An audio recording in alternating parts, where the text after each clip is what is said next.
আল আকসা চত্বর ইসলাম, খ্রিস্টান ও ইহুদি তিনটি ধর্মের জন্যই খুবই গুরুত্বপূর্ণ। এখানে রয়েছে বেশ কয়েকটি স্থাপনা, যার সবগুলোর সঙ্গেই জড়িয়ে রয়েছে প্রধান তিনটি ধর্মের ইতিহাস। খোলা জানালায় আজকের পর্বে আমরা জানব কেন তিনটি প্রধান ধর্মের মানুষের কাছে এই জায়গাটি খুবই গুরুত্বপূর্ণ। আপনারা খোলা জানালা চ্যানেলটিতে নতুন হয়ে থাকলে অনুরোধ করব সাবস্ক্রাইব করুন ও বেল আইকনটিতে ক্লিক করে পাশে থাকুন।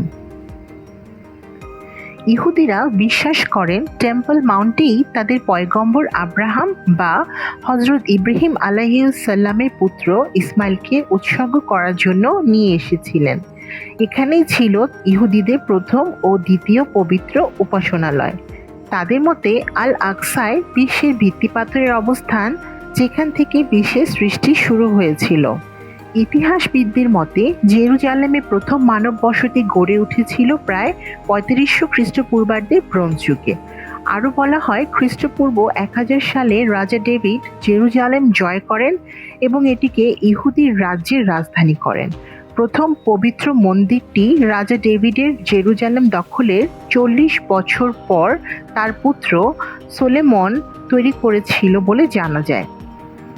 ৫৮৬ খ্রিস্টপূর্বাব্দে ব্যাবিলনীয়রা জেরুজালেম দখলের পর তারা মন্দিরটি ধ্বংস করে ইহুদিদের নির্বাসনে পাঠায়।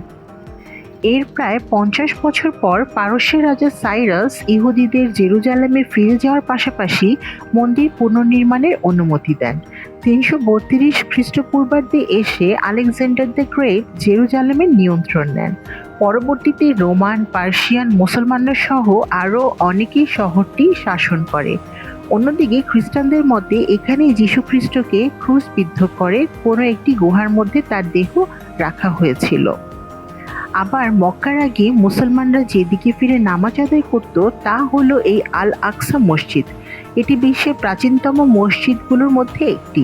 মেরাজের রাতে এই মসজিদে নামাজ আদায় করেন মহানবী হজরত মুহাম্মদ সাল্লাল্লাহু আলাইহি ওয়াসাল্লাম। বাইতুল মুকাদ্দাস চত্বরে রয়েছে প্রধান তিনটি গুরুত্বপূর্ণ স্থাপনা। এগুলো হলো ডম অফ দ্য রক, ওয়েস্টার্ন ওয়াল ও আল আকসা মসজিদ।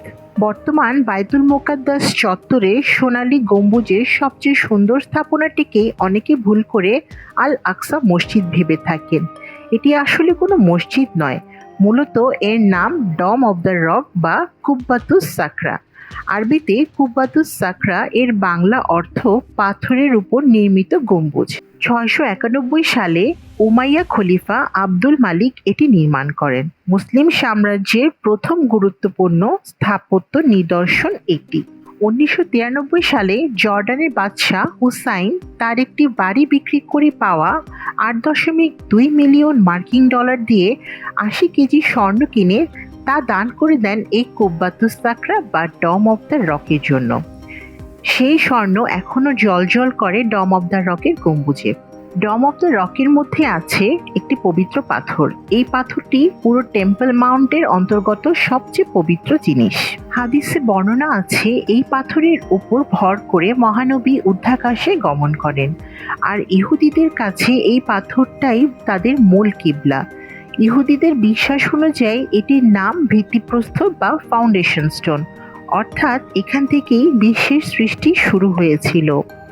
তাদের মতে নবী হজরত ইব্রাহিম আলাইহিসসালাম তার পুত্র ইসমাইল আলাইহিসসালামকে এই পাথরের উপর রেখেই কোরবানি দিতে চেয়েছিল। গম্বুজটির ঠিক নিচেই পাথরের অবস্থান, আর পাথরের নিচেই রয়েছে একটি গুহা। গুহাটির নাম আখতার কূপ। এখানে নামাজ পড়ারও জায়গা রয়েছে। গুহাটির আয়তন প্রায় ৬৫ বর্গফুট। আল আকসার আরেকটি গুরুত্বপূর্ণ স্থান হল মসজিদের দক্ষিণ পশ্চিম প্রান্তে অবস্থিত ওয়েস্টার্ন ওয়াল। ইহুদিরা বিশ্বাস করেন এই প্রাচীরে ঈশ্বর সবসময় উপস্থিত থাকেন।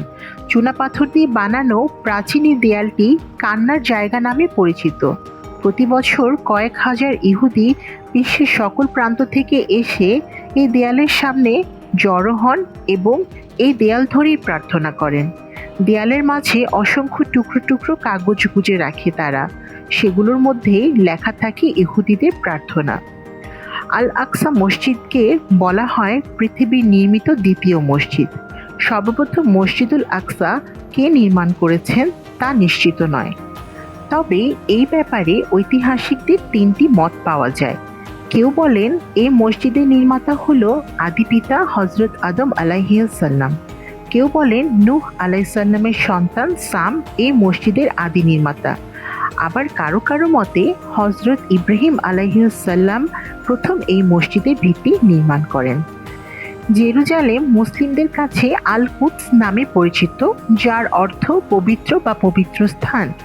খ্রিস্টানদের কাছে জেরুজালেম ও ইহুদিদের কাছে ইরুসালাইম নামে পরিচিত। আল আকসা মসজিদটি ছিল মুসলমানদের প্রথম কিবলা। পরে মক্কার দিকে মুসলমানদের কিবলা ঘুরে যায়, তাই এই মসজিদটি মুসলমানদের কাছে অত্যন্ত গুরুত্বপূর্ণ। মুসলমানদের আরেকটি গুরুত্বপূর্ণ ঘটনা ঘটেছিল এখানেই। মুসলিম জাতির পিতা হজরত ইব্রাহিম আলাইহিসসালাম জেরুজালেমের মাউন্ট মরিয়া পাহাড়ে তার প্রিয় পুত্র হজরত ইসমাইল আলাইহিসসালামকে কোরবানি দিতে গিয়েছিলেন। এছাড়াও আরও বেশ কিছু কারণে আল আকসা মসজিদ মুসলমানদের কাছে অত্যন্ত গুরুত্বপূর্ণ। ইতিহাসে প্রথম নির্মিত মসজিদ মসজিদুল হারাম হলেও এর পরেই রয়েছে প্রাচীনতম জেরুজালেমে অবস্থিত মুসলমানদের তৃতীয় পবিত্রতম মসজিদ মসজিদে আকসা। এই জায়গাটি অসংখ্য নবী রাসূলের স্মৃতি বিজড়িত। এর চত্বরে অনেক নবী রাসূলের সমাধি রয়েছে, অনেক সাহাবাকেও এখানে সমাধিত করা হয়েছে। বলা হয়ে থাকে কোরআনে প্রত্যক্ষ ও পরোক্ষভাবে ৭০ বার এই আল আকসা মসজিদের নাম উল্লেখ আছে। এটি একমাত্র মসজিদ কাবার পরে যার নাম কোরআনে উল্লেখ আছে। সর্বশেষ ১৯৬৭ সালের আরব ইসরায়েলের যুদ্ধে পরাজয়ের মধ্য দিয়ে আল আকসার নিয়ন্ত্রণ হারায় মুসলমানরা। এর আগে এটি জর্ডানের শাসকদের কর্তৃত্বাধীন ছিল। বিগত কয়েক বছর রমজান মাসে আল আকসা মসজিদকে কেন্দ্র করে নামাজরত ও কোরআন তেলাওয়াতরত ফিলিস্তিনিদের উপর ইসরায়েলি সেনারা চড়াও হয়েছে এবং নির্যাতন করেছে। এসব সংবাদ বিশ্ব মিডিয়ায় প্রচার হলে বিশ্বব্যাপী দখলদারদের প্রতি ক্ষোভের সঞ্চার হয়। পরবর্তীতে ফিলিস্তিনের হামাসের সাথে ইসরায়েলের নেতানিয়াহু যুদ্ধ ঘোষণা করেন, যা বর্তমানে মধ্যপ্রাচ্যের ফিলিস্তিন ও ইসরায়েল যুদ্ধ নামে পরিচিত। যে যুদ্ধে এখন পর্যন্ত প্রায় ৪৬,০০০ ফিলিস্তিনি মারা যায়, যার উল্লেখযোগ্য সংখ্যক হল নারী ও শিশু। বর্তমানে এই যুদ্ধকে কেন্দ্র করে পুরো মধ্যপ্রাচ্যই অস্থিতিশীল হয়ে আছে এবং এর প্রভাব সারা বিশ্বে ছড়িয়ে পড়ছে। এতক্ষণ খোলা জানালার সাথে থাকার জন্য আপনাদেরকে অসংখ্য ধন্যবাদ। এভাবেই আপনারা সবসময় আমাদের পাশে থাকবেন এই প্রত্যাশায় আজ বিদায় নিচ্ছি।